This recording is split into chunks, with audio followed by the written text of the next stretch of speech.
کے ساتھ نوازتے ہیں اور اللہ کو دن دہاڑے راستے گلی میں ہر جگہ اللہ کو سب و ختم کرتے ہیں. پیر پھسل جائے تو یا غوث کا نعرہ لگتا ہے. اللہ کے گھر کی طرح سے حج کی بجائے ہر جگہ عرس ہو رہے ہیں. اللہ کے بندوں کے گھروں کے ساری نظر و نیاز ان کے سامنے پیش کی جاتی ہے. وہ مشکل کشا ہے, وہ دستگیر ہے, وہ داتا ہے, وہ بندہ پرور ہے, وہ مجیب الدعوات ہے, وہ سمیع الدعا ہے. اللہ کے ساتھ یہ ظلم آج یہ امت کر رہی ہے دوسروں کا. کیا شکوہ کرے, آج ان کا یہ حال ہے. ان کے بڑے بڑے جو گزرے ہیں صدیوں سے یہی بات کہتے آئے ہیں. کبھی اللہ کی بات کا انکار کرے, اللہ کے ساتھ اللہ کو جن کو انہوں نے ولی بنایا ہے وہ ساجی بنائیں, اور کبھی نبی صلی اللہ علیہ وسلم پر الزام لگائیں وہ ذلیل الزام کہ جو یہود النصارہ اور منافقین لگاتے تھے. یہ سب کچھ یہ امت دیکھ رہی ہے اور اس کے اوپر مگن ہے. یہ ہے جو اس کی نگاہ میں عزت والے ہیں, ان کے گن گائے جاتے ہیں اور ان کا نام آ جائے تو چہرہ کھل اٹھتا ہے. اور توحید اللہ کی بندگی اور اکیلے مالک کی بندگی کا ذکر آئے تو اس کے بعد ان کا دل بھج جاتا ہے, ناگوار خاطر ہوتا ہے, چتوریں بدل جاتی ہے. تو مالک یہی شکوہ کرتا ہے وَإِذَا ذُكِرَ اللَّهُ وَحْدَهُ کہ ان دنیا کے یہ لالچی ہیں جو اس پر ٹوٹ گرنے والے ہیں. یہ ان کا عالم یہ ہے اللہ کے جو دشمن ہیں. اذا ذکر اللہ وحدہ, اگر اللہ کی توحید کا ذکر آئے کہ وہی ایک مالک ہے, سب مملوک ہے, ایک خالق اور سب مخلوق ہے, ایک داتا ہے اور باقی اس کے در کے بھکاری ہیں, ایک عرش والا ہے باقی سب فرش والے ہیں. اگر کہیں اس کا معاملہ ہو وہی سنتا ہے, وہی جانتا ہے, وہی نفع نقصان پر مالک ہے, وہی موت اور زندگی دیتا اور چھین لیتا ہے, اور وہی ہے جس کے سامنے جانے کے بعد فیصلہ ہوگا کہ کون اس کی درگاہ کا رانا ہے اور کون سرفرازی کے تاج کا مستحق ہے. یہ ایک مالک. جب یہ بات آتی ہے اللہ کی توحید یوں کھول کر سامنے لائی جاتی ہے اور ان کو چراغ دکھایا جاتا ہے کہ جن کو تم آج اپنے سر پر بٹھا رہے ہو یہ تو اللہ کے دشمن تھے, یہ نمکخوار تھے لیکن نمکخواری کی ہے. میں کبھی سوچتا تھا کہ کیوں بھیجا گیا. یہ لوگ اٹھتے جاتے ہیں, کہاں جاتے ہیں, اور یہ جو پکارنے والے پکار رہے ہیں کہ نمک خارو نمک حلالی کرو, اس سے کیا مطلب ہے, اس کو موقع نہیں تھا. اور مالک فرماتا ہے ظالم یہ سمجھتا تھا انہو ظن اللہ یحور کہ یہ جو کور کا زمانہ گزر رہا ہے عیش کا,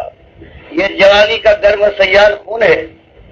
یہ کام و دہن کی لذتیں میسر ہیں, آنکھوں کے نظارے ہیں, کانوں کے سوالے بولے, یہ دور ہمیشہ رہے گا, کمان چڑھی رہے گی. تو مالک فرماتا ہے یہ سمجھتا تھا کہ یہ کور کا یہ زمانہ ہور میں تبدیل نہ ہوگا. اللہ یحور, کبھی اس کے عیش کے اوپر کبھی خدا کا ایک انگارہ نہ برسے گا. فرمایا یہ سمجھتا تھا اور یہ بھول گیا تھا کہ سب کچھ دینے والے نے دینے کے بعد ایک بات مانگی تھی کہ میرے بندے میرا کھاتا ہے, میری ہواؤں میں سانس لیتا ہے, میری زمین کے اوپر زندگی گزارتا ہے, میری باعث سے رزق حاصل کرتا ہے, سب کچھ میں نے دیا ہے, تیری آنکھ تیرا کان ہے, تیرے بدن کہے گی, اور میں نے تجھ سے صرف ایک بات مانگی ہے کہ دیکھنا تم میری بندگی کرنا, میرا غلام رہنا, اور میرے غلاموں کا غلام میری مخلوق کا بندہ نہ بن جانا. اور تو نے ظالم یہی نہیں. حدیث میں آتا ہے کہ مالک ایسے شخص کو اپنے سامنے لانے کے بعد کہے گا کہ آج اگر ساری دنیا جس کے لیے تو نے مجھے بلایا تھا اور میرے ساتھ ظلم کیا تھا سب میں دے دوں تو کیا آپ کے اس الاؤ سے بچنے کے لیے اس کو فدیے میں دینے پر تیار ہو جائے گا؟ وہ کہے گا بالکل. تو مالک اس سے کہے گا کہ میں نے ایک کتنی معمولی بات تجھ سے مانگی تھی کہ میرے بندے دنیا میں جانے کے بعد میرے ساتھ کسی اور کو میری مخلوق کو ساجی نہ بنانا, لیکن تو نے یہ بات نہیں مانی. تو ایک وہ چیز جو مالک کے لیے گالی ہے وہ یہی چیز ہے کہ اس کا بندہ اس کا کھائے اور اس کے بعد گن گائے اس کے کسی مخلوق. اس کو مالک اپنے لیے حدیث قدسی میں آتا ہے کہ ابن آدم شتمنی, بخاری بیان کرتے ہیں کہ مالک کہ نبی محمد صلی اللہ علیہ وسلم کا ارشاد ہے کہ اللہ تعالیٰ فرماتا ہے یہ مشرک جو میرے ساتھ میرے بندوں کو ساجی بناتا ہے کسی شکل میں وہ ذات ہو صفات ہو, وہ حقوق ہو اختیارات ہو، کئی ذرہ برابر بھی تو وہ مجھے سب کو ختم کرتا ہے، مجھے گالی دیتا ہے۔ اور مالک نے فرمایا یہی تو ایک دین ہے، ان الدین عند اللہ الاسلام، دین تو ایک ہے کہ اللہ کو اپنا ایک مالک ماننے کے بعد انسان اپنے مالک کے سامنے جھک جائے اور اس کی غلامی کی انتہا کر دے، اس کے اشاروں پر اپنی جان قربان کرنے کو تیار ہو، اس کے دوستوں کے ساتھ محبت کی بازی لگائے اور اس کے دشمن اور طاغوتوں کا دشمن بنے۔ سب کچھ بیان کرنے کے بعد مالک بتاتا ہے کہ دیکھو ہمارا پیمانہ دیکھو، تمہارے نگاہ میں یہ بہت اونچا پیمانہ ہو، لیکن یہی ایک پیمانہ ہے وَيُؤْمِنْ بِاللَّهِ فَقَدِ اسْتَمْسَكَ بِالْعُرْوَةِ الْوُثْقَىٰ، کہ ہم تم سے اپنی بندگی کا جو مطالبہ کرتے ہیں تو خالی یہ نہیں کہ تم ہماری غلامی کرو اور بس، فرمایا جو ہمارے دشمن ہیں جو اپنی غلامی کروا رہے ہیں، دنیا جن کے سامنے سر جھکاتی ہے، جن کے کہے کے اوپر اس کا چہرہ کھل اٹھتا ہے، اور جو ہمارے دشمن ہیں ان سے تمہاری دشمنی ہونا چاہیے، تمہارا کفر ہونا چاہیے، تب تمہارا ایمان ہمارے یہاں معتبر ہے، ورنہ یک طرفہ ایمان جو ہو کہ تم ہمیں مانتے تو ہو لیکن اس کے بعد کہتے ہو کہ بت بھی راضی رہے اور اللہ بھی ناراض نہ ہو۔ اگر تمہاری یہ روش ہے تم دوغلے ہو، اور تمہارا یہ دوغلا ایمان تمہارے منہ پر ہم پھینک ماریں گے۔ اور آج امت مسلمہ کی یہی بربادی ہے، جس نے اس کو برباد کر ڈالا ہے، اس کے باتوں پر ٹھوکرے ہیں، اس کی آبرو کے کفن تک تارتا ہے، اس کی بستیوں دھواں اٹھ رہا ہے، صدیاں ہو گئی ہیں، یہ ایک دو دن کی بات نہیں ہے، اور یہ دنیا کی بربادی تھی، یہ قوم برباد ہو جائے مٹ جائے، یہ اللہ کی بات آج دبی ہوئی ہے، اللہ کی کلام کی آج کوئی عزت نہیں ہے، اللہ کے نبی صلی اللہ علیہ وسلم کی سنت کا کوئی مقام نہیں ہے، دین کا مذاق اڑاتے ہیں صرف باہر والے نہیں، یہ امت کے جو یہ جو اپنے زبان سے نعرے لگاتے ہیں لا الہ الا اللہ محمد رسول اللہ، یہ اللہ کی کتاب کا مذاق اڑاتے ہیں، اللہ کے نبی صلی اللہ علیہ وسلم کی سنت کو مذاقے کے ساتھ نوازتے ہیں، اور اللہ کو دن دہاڑے راستے گلی میں ہر جگہ اللہ کو سب و ختم کرتے ہیں، پیر پھسل جائے تو یا غوث کا نعرہ لگتا ہے، اللہ کے گھر کی طرح سے حج کی بجائے ہر جگہ عرس ہو رہے ہیں، اللہ کے بندوں کے گھروں کے ساری نظر و نیاز ان کے سامنے پیش کی جاتی ہے، وہ مشکل کشا ہے، وہ دستگیر ہے، وہ داتا ہے، وہ بندہ پرور ہے، وہ مجیب الدعوات ہے، وہ سمیع الدعا ہے، اللہ کے ساتھ یہ ظلم آج یہ امت کر رہی ہے، دوسروں کا کیا شکوہ کرے، آج ان کا یہ حال ہے، ان کے بڑے بڑے جو گزرے ہیں صدیوں سے یہی بات کہتے آئے ہیں، کبھی اللہ کی بات کا انکار کرے، اللہ کے ساتھ اللہ کو جن کو انہوں نے ولی بنایا ہے وہ ساجی بنائیں، اور کبھی نبی صلی اللہ علیہ وسلم پر الزام لگائیں، وہ ذلیل الزام کہ جو یہود النصارہ اور منافقین لگاتے تھے، یہ سب کچھ یہ امت دیکھ رہی ہے اور اس کے اوپر مگن ہے۔ یہ ہے جو اس کی نگاہ میں عزت والے ہیں، ان کے گن گائے جاتے ہیں اور ان کا نام آ جائے تو چہرہ کھل اٹھتا ہے، اور توحید اللہ کی بندگی اور اکیلے مالک کی بندگی کا ذکر آئے تو اس کے بعد ان کا دل بھج جاتا ہے، ناگوار خاطر ہوتا ہے، چتوریں بدل جاتی ہے۔ تو مالک یہی شکوہ کرتا ہے وَإِذَا ذُكِرَ اللَّهُ وَحْدَهُ، کہ ان دنیا کے یہ لالچی ہیں جو اس پر ٹوٹ گرنے والے ہیں، یہ ان کا عالم یہ ہے، اللہ کے جو دشمن ہیں، اذا ذکر اللہ وحدہ، اگر اللہ کی توحید کا ذکر آئے کہ وہی ایک مالک ہے، سب مملوک ہے، ایک خالق اور سب مخلوق ہے، ایک داتا ہے اور باقی اس کے در کے بھکاری ہیں، ایک عرش والا ہے باقی سب فرش والے ہیں، اگر کہیں اس کا معاملہ ہو وہی سنتا ہے، وہی جانتا ہے، وہی نفع و نقصان پر مالک ہے، وہی موت اور زندگی دیتا اور چھین لیتا ہے، اور وہی ہے جس کے سامنے جانے کے بعد فیصلہ ہوگا کہ کون اس کی درگاہ کا رانا ہے اور کون سرفرازی کے تاج کا مستحق ٹھہرا۔ یہ ایک مالک تھا، جب یہ بات آتی ہے اللہ کی توحید یوں کھول کر سامنے لائی جاتی ہے اور ان کو چراغ دکھایا جاتا ہے کہ جن کو تم آج اپنے سر پر بٹھا رہے ہو یہ تو اللہ کے دشمن تھے، یہ نمکخوار تھے لیکن نمکخرامی کی ہے۔ فرمایا اس کے بعد ان کے دل بھج جاتے ہیں، وَإِذَا ذُكِرَ الَّذِينَ مِن دُونِهِ، اور اللہ کے علاوہ جو ان کے رحمت اللہ علیہ اور ان کے امام اور ان کے پیشوا ہیں، جن کے یہ گن گاتے ہیں، دن مناتے ہیں، جن کی نظر و نیاز پیش کرتے ہیں، ان کا ذکر آ جائے تو اذا ہم یستبشرون، مالک فرماتا کھل اٹھتے ہیں۔ آج اس امت کی یہی کیفیت ہو گئی ہے، تب کئی میرے بھائیوں آسمان سے یہ انگارے برس رہے ہیں اور زمین اپنا لاوا اگل رہی ہے، اور یہ دنیا کی ذلت جو ماتھوں پر ٹھوکریں اور منہ پر تھوک کے ساتھ آج آپ دیکھ رہے ہیں. یہ تو بہرحال ایک آگ ہے، ذلت کی آگ، لیکن اگر یہی حال باقی رہا تو پھر جہنم کی آگ جو ہمیشہ جلاتی رہے گی، رشتہ داری کی ساری راہیں بند ہو جائیں گی، اس سے بچانے کا کیا موقع ہوگا. اس لیے آج اس کا موقع ہے کہ اللہ نے یاد دلایا ہے کہ اگر ایمان کے دعوے دار ہو اور تم دیکھ رہے ہو کہ ہر طرف باہر والے بھی اور اندر والا بھی اللہ کے دین کے ساتھ یہ ظلم کر رہا ہے، تو اپنی ذمہ داری پہچانو. مالک فرماتا ہے یریدون لیطفئوا نور اللہ بافواہہم، یہ اللہ کے باغی ہے، ان کا ایک ارادہ ہے، ایک مقصد ان کی نگاہ کے سامنے ہے کہ اللہ کے اس نور کو، نور ایمان کو، اس توحید کے اس نور کو اپنی پھوکوں سے بجھا دیں. لیکن پروردگار اس کو تمام اتمام تک پہنچا کے رہے گا، اس وجہ سے کہ ایسے لوگ جمع ہو گئے. اللہ کے نبی صلی اللہ علیہ وسلم نے اس بات کو اٹھایا ہے، اپنے ساتھیوں کو آواز دی ہے. تو کوئی دیر کا آیا ہے، کوئی سویر آیا ہے، لیکن سارے مخلص آتے گئے ہیں. چاہے 5 سال لگ گئے ہوں عمر بن خطاب رضی اللہ تعالیٰ عنہ کو، لیکن جب آئے ہیں تو پوری جان کے ساتھ آئے ہیں، پورے دل کے ساتھ آئے ہیں، اور پوری توانائیوں کو انہوں نے میٹ دیا ہے. یہ اللہ کی توفیق ملی ہے. اور آج ہم ان کے نام لیوا ہے، مسلمان گھر میں پیدا ہو گئے ہیں، لیکن جب تک ہم یہ دیکھتے ہیں کہ چلو اسلام کا نام لینے میں فائدہ ہے، اس وقت تک تو ہم اسلام کا نام لینے والے ہیں اور بڑے آواز کے ساتھ لیتے ہیں. لیکن اگر کہیں اس میں کوئی تکلیف اور کوئی مصیبت کا موقع آنے لگے تو اس کے بعد کھسک جاتے ہیں اور کترا جاتے ہیں. اور مالک فرماتا ہے دنیا یہ چاہتی ہے اور ہم نے اس کا انتظام کیا ہے کہ یہ بات دنیا میں نہ ہونے پائے. هو الذی، اور تمہارا مالک تو وہی ہے، ارسل رسولہ بالہدی ودین الحق لیظہرہ علی الدین کلہ ولو کرہ المشرکون. لیکن مالک اس کو پسند نہیں کرتا. مالک نے اس کا انتظام کیا ہے اپنے آخری نبی کو ہدایت کے ساتھ پوری رہنمائی اس کی ہے، کتاب دی ہے، اور ذمہ داری ڈالی ہے کہ یہ دین حق ہے جس میں ایک مالک کی پوجا ہوگی اور طاغوت کے ساتھ دشمنی اور کفر کیا جائے گا. اس دین کو ساری دنیا میں غالب کرنا یہ آپ کا فریضہ ہے. سارے انتظامات کریں اور اس کے بعد پھر وہی چیز جو آخری چیز ہوتی ہے سوالات کو استعمال کرنے کے لیے. اور اس طرح سے اور دنیا میں یہ مشرک ہے، چاہے یہ بادشاہی کے تخت پر بیٹھے ہوں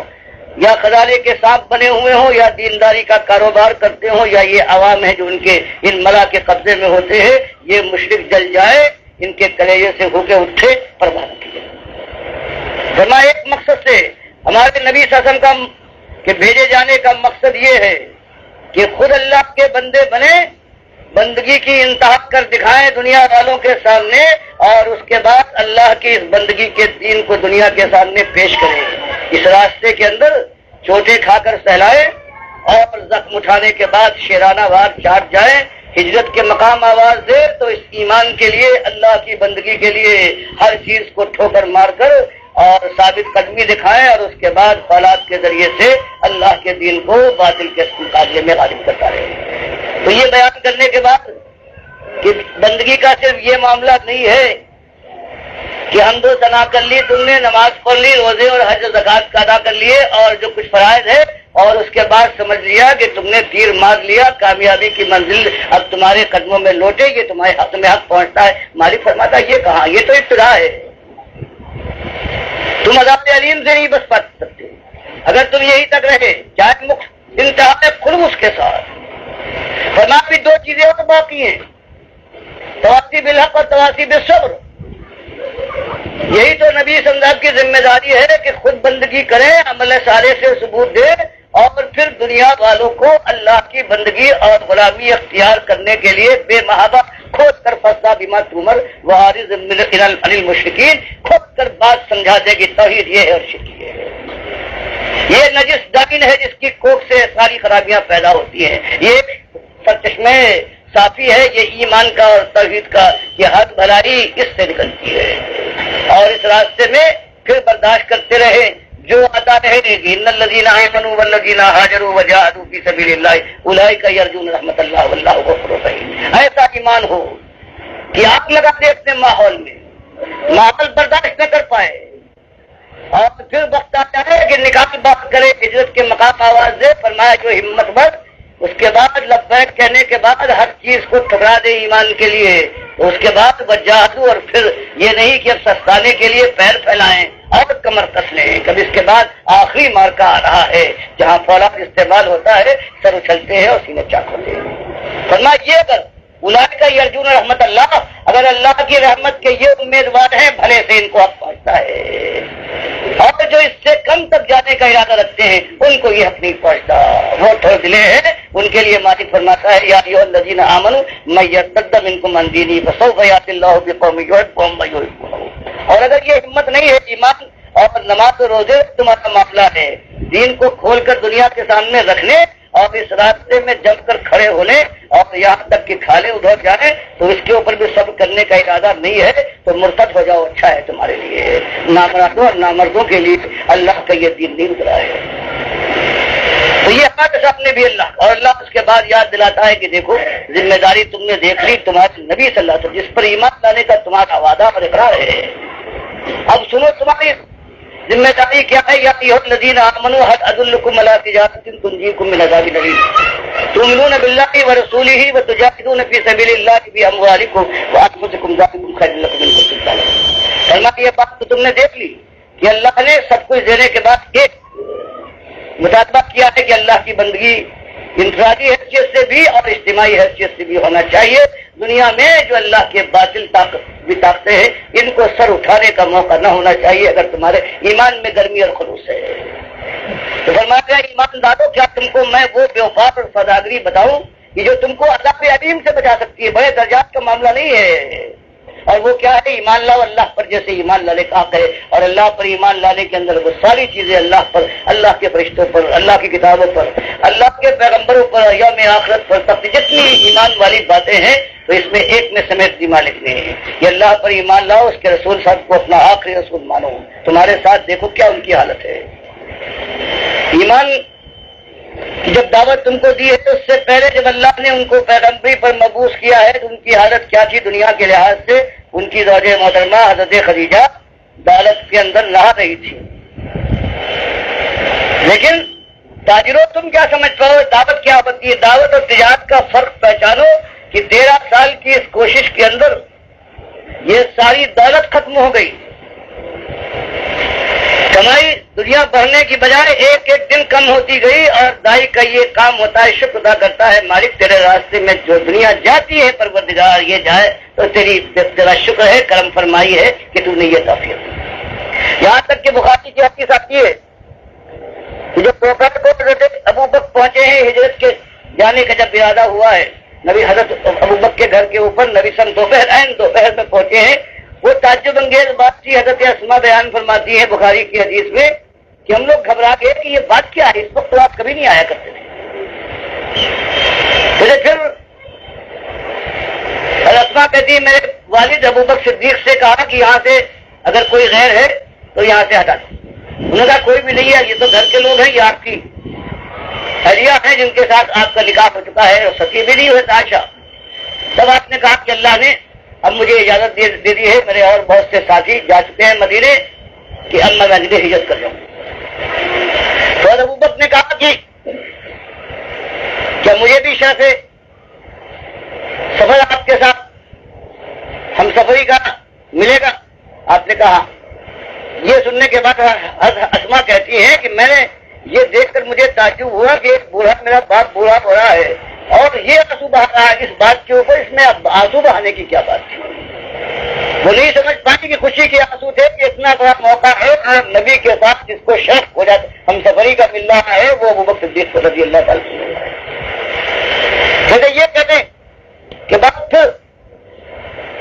میرے والد حضرت ابوبکر نے کہا کہ نبی صلی اللہ علیہ وسلم مجھے یہ امید تھی کہ یہی ایسا ہی ہوگا، اس لیے میں نے 2 اونٹنیوں کو اس سفر کے لیے پوری طرح سے کھلا پلا کے تیار کر رکھا ہے، ایک آپ کے ساتھ آپ کی ہے اور دوسری پر میں سوار ہوں گا۔ تو نبی صلی اللہ علیہ وسلم فرماتے ہیں کہ ابوبکر بہت اچھا، میں تمہاری اونٹنی لوں گا، لیکن یہ ہجرت کا معاملہ ہے، میں عاریتن نہیں بلکہ میں اس کو خرید لوں گا پیسے، لیکن میرے پاس قیمت ابھی نہیں ہے، ادھار پر مجھے دے دو اور اپنی اونٹنی پر میں سفر کروں گا۔ تو یہ حال ہو گیا ہے 13 سال کے اندر۔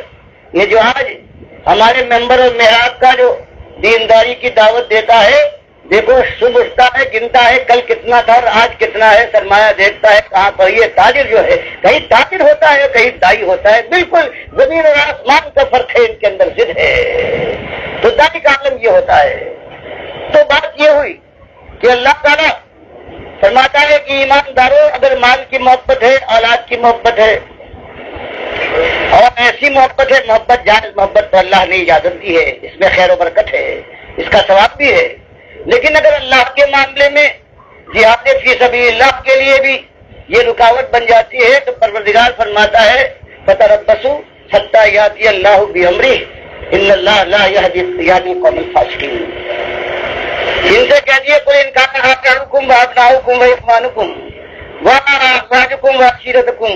واموال اقترفتموها وتجارۃ تخشون کسادها ومساکن ترضونها احب الیکم من اللہ ورسولہ وجہاد فی سبیلہ فتربصوا حتی یاتی اللہ بامرہ ان اللہ لا یہدی القوم الفاسقین. اللہ کی اور اللہ کے رسول صلی اللہ علیہ وسلم کے مقابلے میں یہ چیزیں عام ہوتی ہیں. تمہارے باپ ہیں، تمہارے بیٹے ہیں، تمہارے بھائی ہیں، تمہاری بیویاں ہیں، تمہارا کٹم اور قبیلہ ہے، تمہاری تجارت اور تمہارا روزگار ہے، تمہارے محل، تمہارا گھر، تمہاری حویلی ہے. اگر یہ چیز تم کو اللہ اور اس کے رسول سے کے ساتھ محبت کرنے اور اس کی راہ میں جہاد کرنے سے روک رہے ہیں تو کوئی بات نہیں، اللہ زبردستی نہیں کرتا. فتربصوا انتظار کرو حتی یاتی اللہ بامرہ، یہاں تک کہ اللہ اپنا فیصلہ تم پر صادر کر دے. اور کان کھول کر سن لو کہ لوگوں جو ایمان کا اقرار کرنے کے بعد کتراتے ہیں اور ان چیزوں کو تم ترجیح دو اور اللہ کی راہ میں جہاد کرنے سے پیچھے ہٹ جاؤ تو تم فاسق ہو. چاہے بڑے بڑے دعوے تمہارے ایمان کے ہوں، چاہے تم بدر و احد کے اندر شریک رہے ہو اور تم نے کہیں کمی نہ دکھائی ہو، لیکن ایک مرتبہ بھی اگر تم نے اس راستے میں کوئی کمی ظاہر کی تو اس کے بعد انتظار کرو یہاں تک کہ اللہ فیصلہ صادر فرمائے. اور تم یاد رکھو کہ پروردگار لا یہدی القوم، یہ تو پروردگار ہے، وہ ہے ان کو پروردگار راہ نہیں دکھایا جاتا ہے. لوگ کو وعدہ خلافوں کو میں اس مقصد کو نہیں جا سکتا. اللہ کا فرمان یہ ہے کہ اس سب تک تم نے ایمان کا دعویٰ کیا ہے اور تم نے یہ کہہ دیا ہے کہ ہم نے جان اور مال اللہ کے ہاتھ بیچ دی ہے جنت کے بدلے میں. ایمان کا معاملہ یہی ہے. اللہ فرماتا ہے یہ کوئی ایسی چیز نہیں ہے کہ زبان کے دو بول ہیں، بولے اور جب چاہا اسے بھول گئے. فرمایا اس کے معنی یہ ہے ان اللہ اشترى من المؤمنین انفسهم واموالهم بان لهم الجنہ یقاتلون فی سبیل اللہ فیقتلون. اس کے معنی یہ ہے کہ تم نے ایمانداروں اگر مخلص ہو، جان اور مال تم نے اللہ کے ہاتھ بیچ دیے ہیں. اب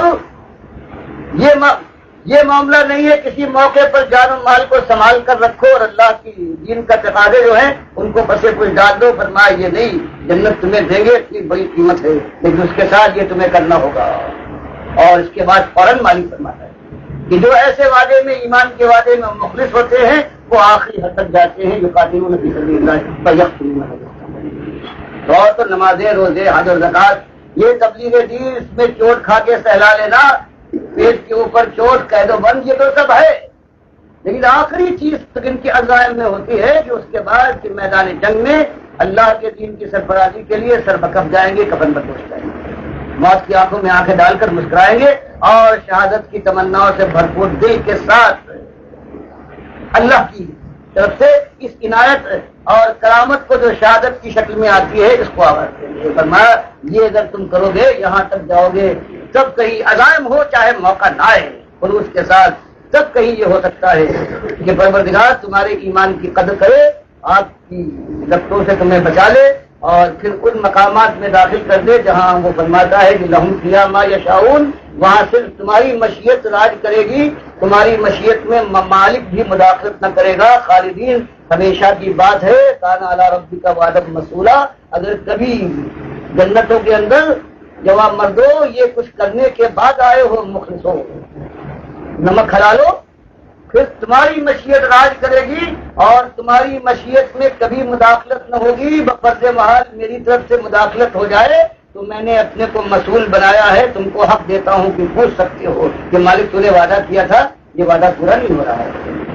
تو یہ ایک انداز ہے. یہ آپ سمجھ لیں یا تو آگ لگے گی، یہ ایمان کا اقرار ہے، اور پھر پھونک پھونک کر قدم رکھتے ہیں وَمِنَ النَّاسِ مَن يَعْبُدُ اللَّهَ عَلَىٰ حَرْفٍ. مالک فرماتا ہے ایسے لوگ بھی ہیں کہ کنارے کھڑے ہوئے ایمان کے دعوے ہیں اور اللہ کی بندگی وہاں کر رہے ہیں، دیکھتے ہیں کہ فضا صاف ہے، راستہ ہموار ہے، 2-4 قدم چل لیتے ہیں، مشکلات اور مصیبتیں آئیں، چوٹ لگنے کا کئی خطرہ پیدا ہوا تو کھسک جاتے ہیں۔ فرمائے ان منافقوں کو ان کی ہزار فوج ہو، لاکھ اور کروڑ ہو، یہ قصب و خاشاک سے بھی حقیر ہے اللہ کی نگاہ میں، اس گندگی کے کیڑے سے زیادہ حقیر ہے جو ناک سے گندگی کو ٹھیلتے ہوئے چلتا ہے۔ مالک کی یہاں ایک ہی قدر ہے، اس کی ایمان کی، اور ایمان کی غیرت کی قدر ہے پروردگار کے یہاں۔ اور آج ہماری بے غیرتی یہ صاف بات ہے کہ کبھی کوئی ہے کہ ہمارے کسی بھائی، کسی عزیز، کسی باپ کو گلی گلی کوچے کوچے گالی دی جائے تو کبھی ہم برداشت نہیں کرتے۔ اور یہ سارے نعرے یاری مشکل کشا اور یا قوس یا پیر بابا پر نیکی کے مدد شاہ، یہ سارے ہو رہے ہیں، نظر و نیازیں ہر طرف ہو رہی ہیں، گھر یہ حج کی طرح سے یہ عرس منایا جا رہا ہے، یہ سب کچھ ہو رہا ہے، اللہ کے ساتھ یہ سلوک ہے، اور نام بھی دیے جا رہے ہیں، کوئی داتا ہے، کوئی تصویر ہے، یہ سب کچھ ہو رہا ہے۔ اور ظلم کی انتہا ہے کہ اللہ کہتا ہے للہ الاسماء الحسنی فادعوہ بہا، کہ اگر تمہیں اللہ سے کچھ مانگنا ہے اللہ ہی تم کو دے سکتا ہے، اس کے خزانے پورے ہیں، تمہاری حاجتیں بے حساب اور حلال نوعیت کی ہے، اور اللہ کے یاد سب کچھ ہے۔ اس لیے اللہ سے اگر مانگنا ہے تو اس کے اسماء حسنی کا، چاہے وہ ذاتی نام ہو اللہ کے یا صفاتی نام ہو، الرحمن الرحیم الوہاب الدیان ہے۔ مالک فرماتا ہے سورہ اعراف میں کہ یہ اس کی رحمت میں جوش پیدا کرنے کے لیے ان ناموں کو استعمال کرو، اللہ سے دعا کرو، وہی دینے والا ہے۔ اور ہمارا حال کیا ہے کہ نماز بھی پڑھتے ہیں، ایاک نعبد و ایاک نستعین بھی کہتے ہیں، اس کے بعد امام صاحب بیٹھ گئے اور دعا کر رہے ہیں کہ ہم نے جو نماز پڑھی ہے یہ نبی صلی اللہ علیہ وسلم کے صدقے میں، یہ فجتن پاک کے صدقے میں قبول فرمائے۔ اللہ فرماتا ہے صدقہ میری ذات اور میری صفات میرے اسماء حسنی ہے، میں تم کو بتا بھی دیا،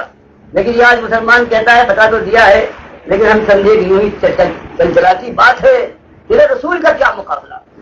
تو اللہ کی ذات کے ساتھ صرف یہی نہیں کہ شرک، بلکہ ایسی شدید توہین اور کیسی خوبصورت انداز میں،